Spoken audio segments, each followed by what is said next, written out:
Hello, hello. I am Deanne Battle, and this is the Composite. We are in, I guess, season 5, episode 1.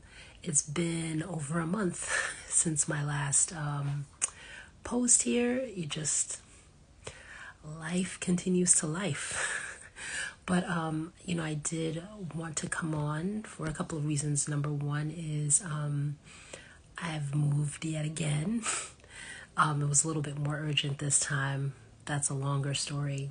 But I am now in New York. So, I still have a commute, but just not the super commute that I was doing, which was, as you can see, the bags here ravaging me. I'm just so exhausted. But it just wasn't sustainable mentally, emotionally, physically, financially. Just wasn't working. And so, I think I've prided myself on a certain level of autonomy, but not going to be able to cut it. So, it's a reconfiguration.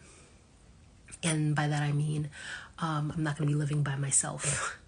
So I had really become accustomed to that. So I have to, be in a more compromising frame of mind. I guess a bit more considerate. I hope that I'm a considerate person overall, but obviously when you're living with people, you have to take extra care, right?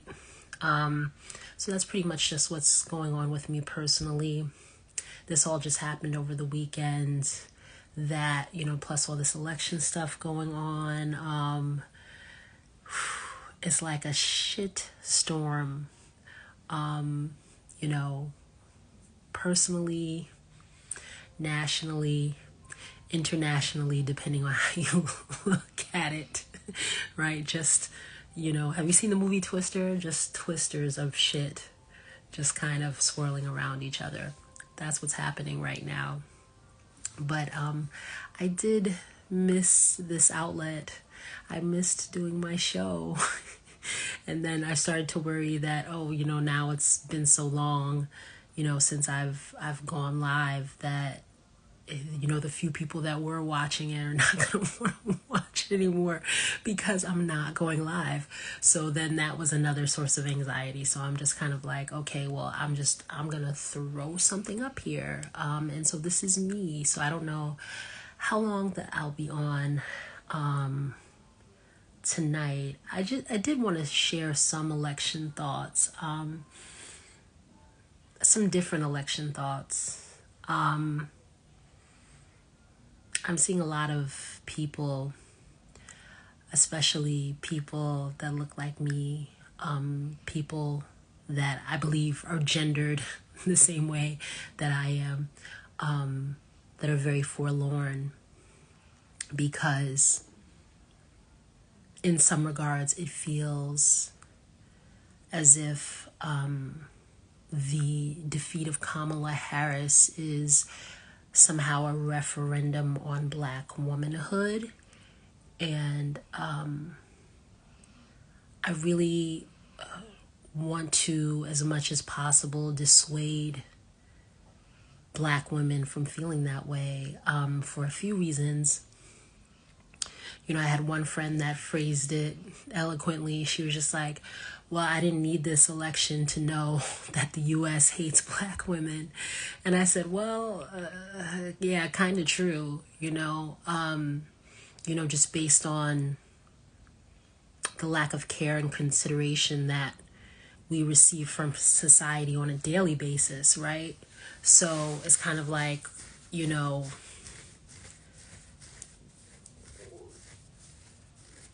hope is, what did Emily Dickinson say? Hope is a thing with feathers or something like that.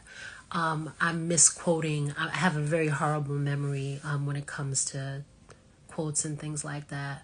But she does have this poem about, I believe, hope being this like little fragile bird, right, that goes off into the sky. And I think like a lot of, and I'm not including myself in this, was not a Harris supporter, but I get it, you know. I feel like a lot of Harris supporters, this hope that they had around her was this little fragile bird, this little dove that they sent into, you know, our electoral process. And the bird got machine gunned down.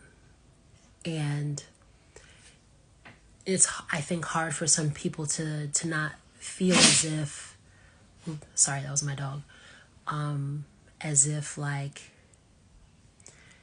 it was a personal, it's hard not to feel, excuse me, that it was a personal slight.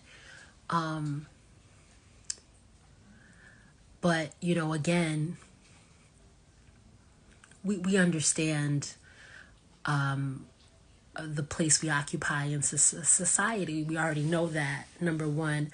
And then number two,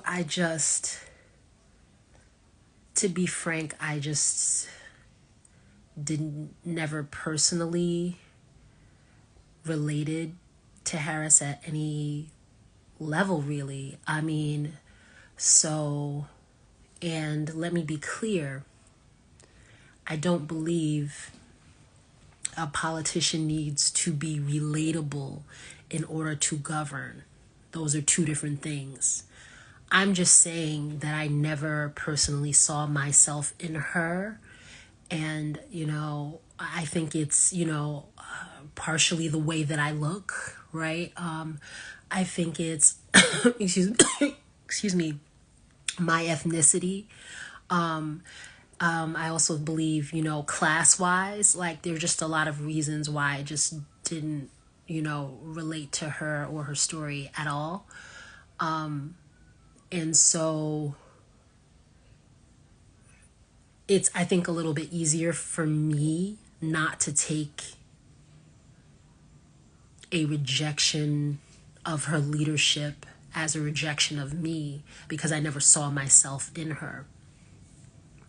But I would say for the people that do and did relate to her on a personal level,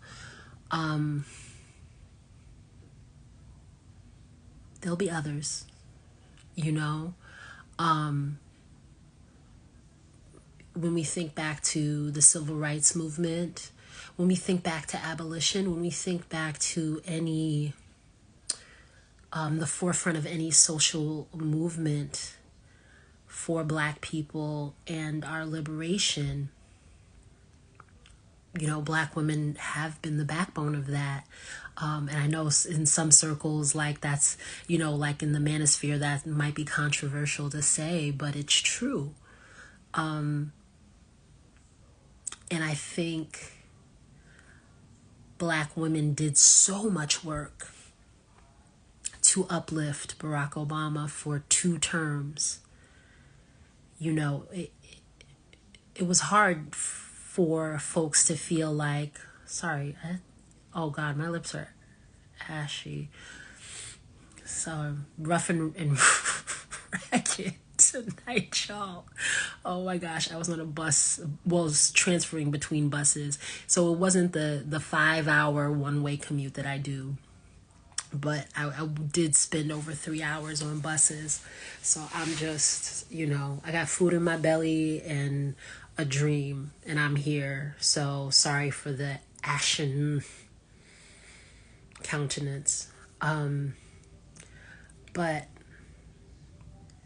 Black women did so much work to uplift Barack Obama, including Michelle, including Oprah, including down the line, you know, not just celebrities, but, you know, people's grandmothers, people's aunts, people's sisters, you know, pillars of the community, pastors, deaconesses, like, I think a lot of those women, one of the things that they saw in Kamala Harris was an opportunity for it to be our turn, you know? It's like, oh, we did this for the guys and now it's our turn.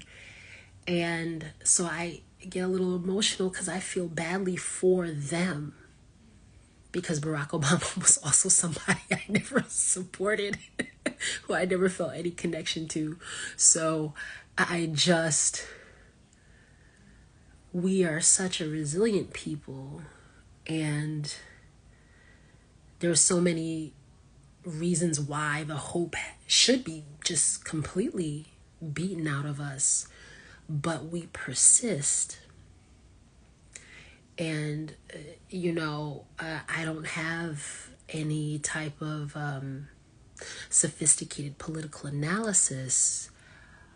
All I would ask of my sisters is to continue to persist and to know that you are more than enough. Your cup runneth over. Just at this point in time, don't expect America to see it. They never have. I hope. I have hope as well. I have my little fragile bird that I put up in the sky. I hope that the day is coming when there won't be a question about if a black woman can lead. But just know, as long as that is a question,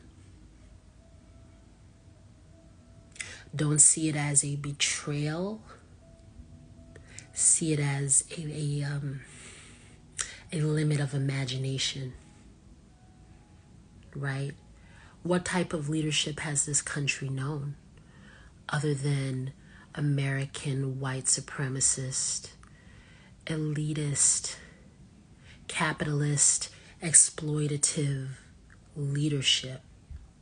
So if that's all you've ever known, something that looks different does feel wrong, but not because it is wrong. Again, not as a referendum on your identity, but a referendum on a limit of imagination. Now, I did not have that level of belief in the vice president. However, my heart breaks for those women and those especially marginalized folks that did, because I do not celebrate your disappointment. I do not celebrate your despair. I wish there was a way for me to take it away from you and put it into some, black hole in a galaxy far away, but there's not. And there was a video that was going around on Twitter. Yeah, it's still Twitter. X is a dumb name for it. I probably shouldn't say that since Elon Musk is about to be running our government in a hot second here. Sorry. I just wanted to see how long I've been on. Okay, about 13 or so minutes. Sorry, lost my train of thought. Totally lost my train of thought.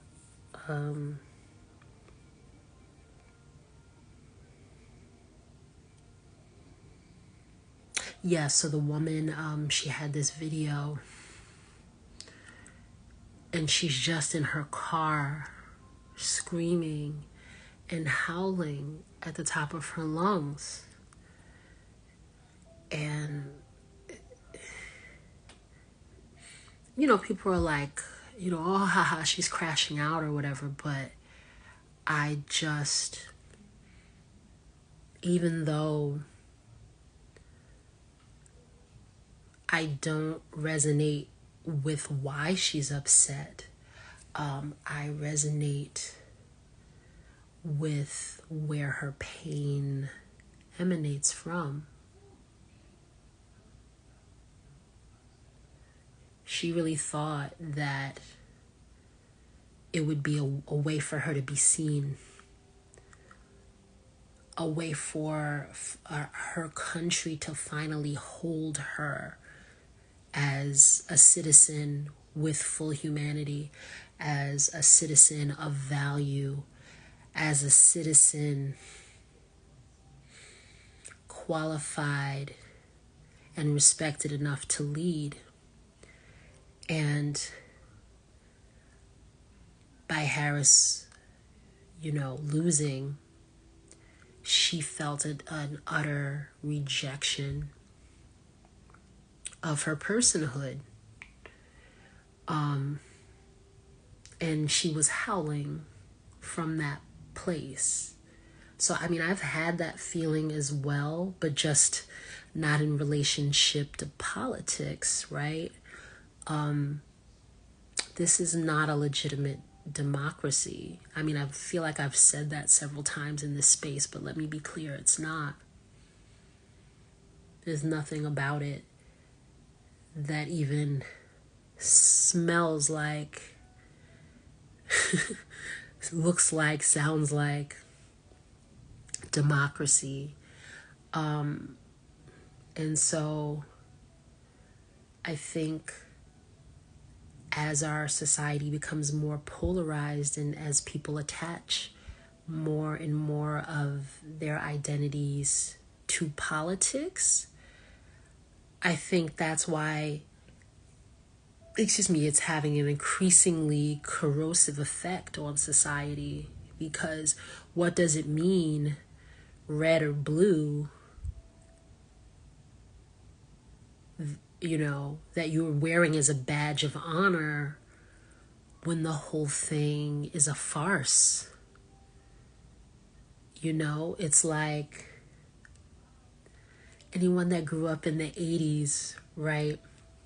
If you remember, like Run DMC and, like the Fat Boys and like the Beastie Boys to a certain extent. I don't really remember them wearing a ton of jewelry. But like LL Cool J used to have these like big gold chains. And so I remember sometimes around the neighborhood people would get like imitation ones. But those imitation gold chains, they would turn your skin green and people would break out and stuff. That's what it is to be a Democrat or a Republican now. You're wearing a fake gold chain. And it's breaking you out. And it's all green and gross and pussy, right, around here. And so, have a belief in policy, yes. And, certain ideals around how society should be organized. But it shouldn't be this all-encompassing identity. Because at the end of the day, they're both one party. We only have one party. When the Democratic candidate for the President of the United States of America is campaigning with Liz Cheney and, by proxy, Dick Cheney, the architect of the Iraq War, and so many other deeply corrupt, deeply evil, military mercenary expeditions on behalf of the United States. I can't take that shit seriously. Sorry.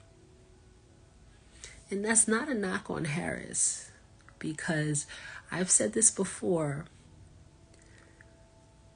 They did not set her up for success. They brought her in as a pretty black or black adjacent, depending on your perspective, face in a high place. She was just supposed to be there and smile and look good and keep walking, right? And how do we know this? Biden claimed and lied, said that he was going to be a one-term president. If you're a one-term president, any job I've been on, when somebody's about to step down, when someone's about to retire, you give them 6 months for the handoff. After the first 6 to 9 months of the Biden administration, he should have started handing off stuff to her. But any article that I ever read, it was actually the opposite. His team and her team, I don't think, really got along. There wasn't as much information sharing as there should have been. So then you step down and people are like, who the hell is this chick? What was she in charge of? What did she actually have an opportunity to do? And they really didn't want to give her anything because they never really wanted her to have this opportunity. It was for optics. And this is the main reason I've never registered as a Democrat. And this is why I don't consider myself a Democrat.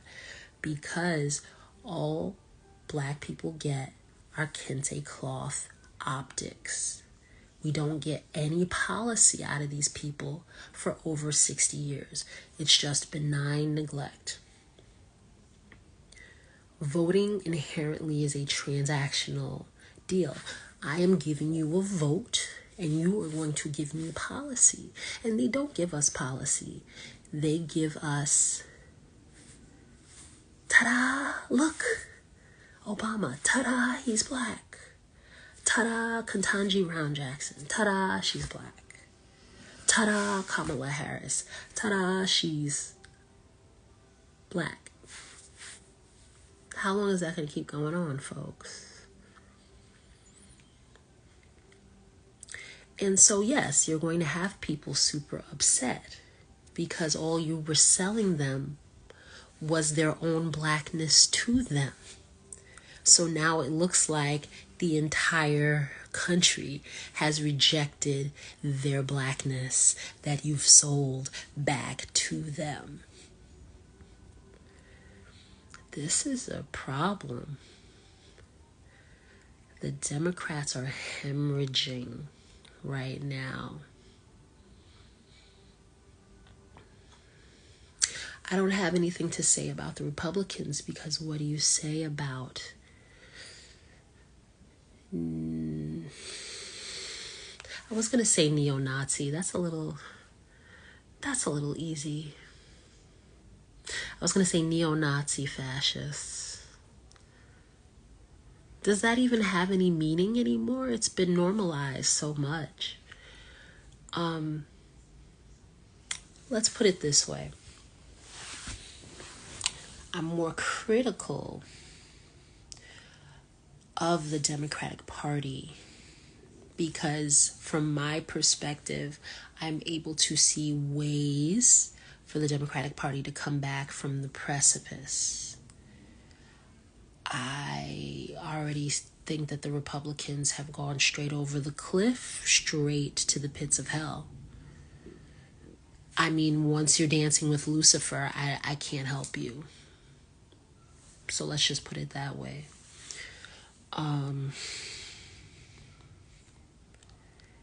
Yeah, it's a bad situation. This is not going to be an easy time for anyone. And the funny thing is, it's not going to be an easy time for Trump supporters either. I'm a teacher and, I had some students in the hallway, and this was about a week or 2 weeks ago, and one was going, Trump, Trump, Trump, Trump in the hallway. And it was just like, again, just looking at him based on what I know of his identity, of his name and everything. And he was so happy to talk about Donald Trump. And I'm like, dude, he hates everyone other than Ivanka mostly, but it's just like you are like number 2 on his shit list. this is not going to go well for you. It's fascinating how people will align with the patron saints of white supremacy because they think that that's going to get them somewhere. It's really, really fascinating. And that's why, another reason why I think Black women should not legitimize this election with our sorrow. There's no one that grieves like we do. In all of the excruciating pain of it and all of the beauty of it. And I think that there are better things we can do with that grief. Hopefully the grief will become righteous anger and we can organize something. I've been going to these different third-party political meetings. I just want to reach out and touch someone. I want to make something happen. And I don't know how to do that yet, but I'm trying. I want to get offline. Trust me, I'm trying. But there are better ways to use our grief. I think Kamala Harris will be fine. She can do like her mentor, George. Who's got dementia now, right? Joe. She can do like her mentor, Joe Biden, and she can run for president 3 or 4 times. She'll get it eventually. So she's only 2 times in, right? Look at how many times it took him. She can be 81 in the White House. Respect. She'll be okay. But it's so painful to watch these Black women online shredding themselves to pieces, trying to figure out why the world hates us so much. And all I can come up with is we must be magical, right? Because you hate that which you don't understand. You hate what you can't control. You hate what hasn't hidden intuition.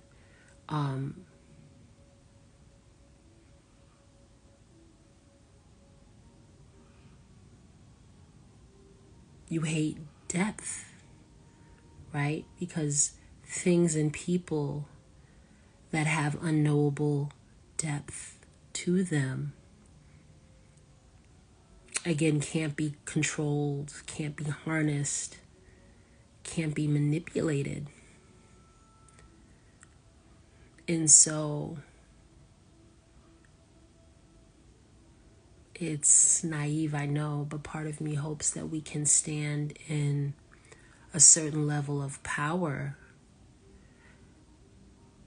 to be outside of this system, because this system corrupts everything it touches. Why do you think Michelle Obama doesn't want to run for president? Although she still has a lot of life in her. She looks lovely. She's very vibrant. They might convince her otherwise. They've got her out here giving bullshit speeches about, shaming men, Black men specifically, about how they should vote. So, they might get her on the gravy train eventually. But I really think that's one of the reasons why she has no interest in politics. There's something about it that warps you, right? think about, like, you know, when people have different scandals and things like that. I'm thinking about, you know, when Harry and Meghan did their interview with Oprah, and then for the 2 weeks after that, every time you saw Will and Kate, they had like these two black women walking behind her. People bring us in to clean shit up, right? As the moral compass.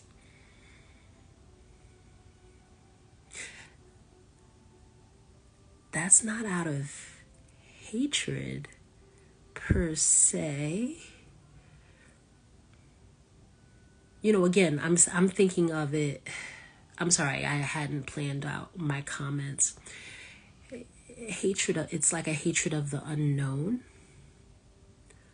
or a hatred of divinity. Maybe that's what that is. Right? Because if you know, it's like, oh, you know, or I mean, Jonathan Majors, right? Like, oh, okay, you know, trying to get his career back. Oh, he's got the black, you know, girl next door, Megan Good, right? Even her name. So there's something inherently about us that is moral, that is just. And I'm not saying that there aren't black women that commit crimes or that are, you know, not corrupt or whatever, but I'm just saying that as a trope, it doesn't come out of nowhere. And so if we're going to keep it real, it's probably better for Kamala Harris individually that she didn't win.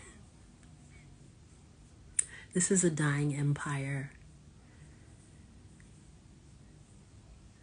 Do you want to be at the helm of that? So then they can say, oh, look, it was the black woman that took us to hell. No, we've been in hell for a long time. But I think the problem is that as people are coming online, so to speak, into this grid of knowing and of dread, really, they're not looking linearly. They're just kind of looking in the immediate moment, right? How many people online are like, Trump's gonna win, and then there's Project 2025, and then cop cities are happening right now, y'all. But the people online screaming about Project 2025, are those the same people in the streets trying to get the cop cities stopped? I don't think so. It's just like, oh, Trump's gonna give cops total immunity. Her name was Sooooooo Massey. Who is going to jail? Who's being executed for what they did to her? That's total immunity right now. All of these things that people are saying that Trump is going to be the harbinger of are literally happening right now. So people are coming into awareness. People are coming online. But I'm going to need to get up, right? Because it's just, this is one thing, right? Usually, a lot of people say, okay, well, yeah, history, one way to look at it is linear, but then there are, it's circular, or, what is it? History doesn't repeat itself, it rhymes, and there are all these, aphorisms about it. But I think when we're dealing with the history of evil, that shit is a straight line, right? Project 2025 is Project 2024, is Project 1964, is Project 1870 is Project 1865, is Project 1619, is Project dot dot Project 1492. Keep going. Keep going. Evil's a straight line. And people are just putting dots down every 4 years. You can't keep putting dots down every 4 years, right? You've got to connect that shit. And yeah, I don't really have too much more to add to that. Just Black women, be gentle with yourselves. I don't really know if anybody beats themselves up as much as we do. But this is not a referendum on you. You are enough. You are more than enough. You always have, you always will be. Again, you are the moral compass, right? Just anything somebody does, just like, bring in Ayanla, bring in Oprah, bring in a Black woman to stand here and tell us it's going to be okay. Bring in Michelle. Who else?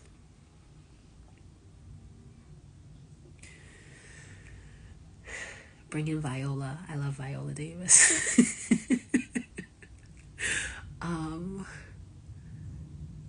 Bring in Angela. It doesn't have to be celebrities. I'm just, like I said, it's late. I'm kind of spitballing here. But there was a reason when the shit is hitting the fan, when everything's going down in flames, everybody wants us there for words of wisdom. Bring in Maya. Bring in Tony. Bring in Zora. Bring in Alice. For words of revolution, bring in Angela. Bring in Asada. Bring in Harriet. Right? There's a reason people want us there. So don't let this dot, right? This illegitimate electoral dot on a timeline of American imperialist evil.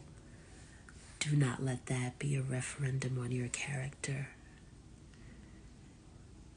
You have depths to you. You have more to offer. You have more to give yourself and your children and your community than this country could ever know, than this world has ever seen. And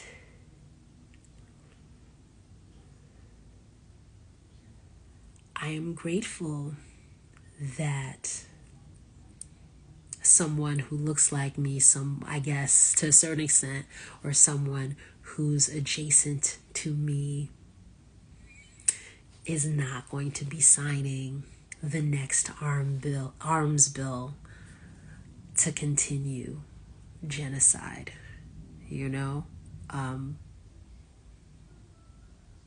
I'm grateful that's not going to be on us, even though it is on us.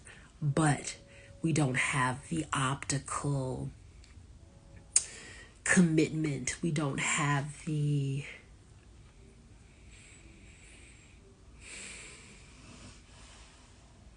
certitude of leadership in that horrendous endeavor.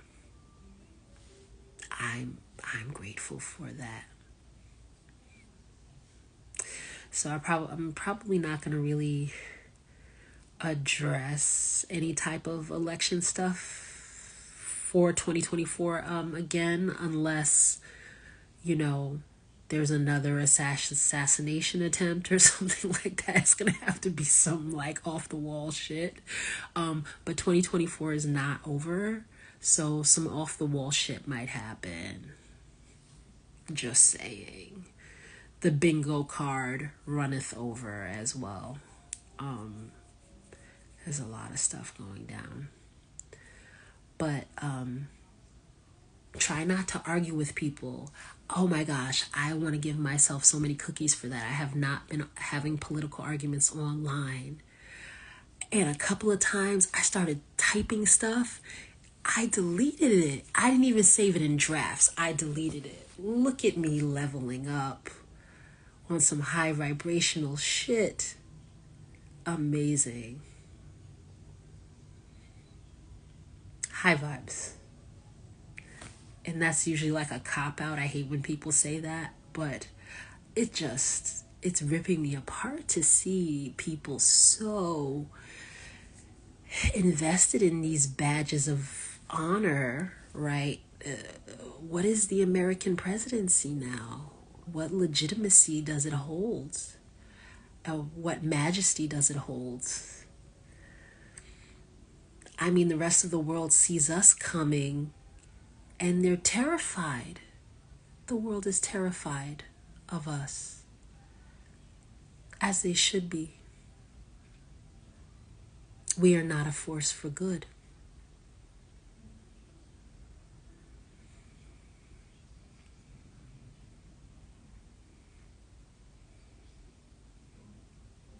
And I'm grateful that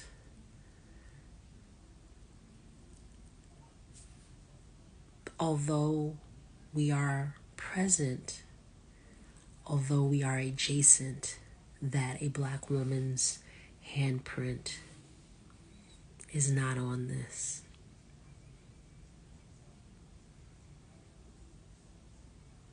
Let's do all we can to disengage from this system as much as we can, because it's only bringing us death and destruction. Alrighty. I'm trying to think about when I'll go live again. Tomorrow's Friday. I might go live tomorrow or Saturday. I want to go live before Monday, so that way if I have a crappy commute on Monday, I won't have to feel bad about not continuing an episode. No poetry today. Just badly paraphrased Emily Dickinson for that ass. That's what I got for you. Hey. So this has been The Composite. I'm still Deanne Battle, and this is, or was, Season 5, Episode 1. Have a great night.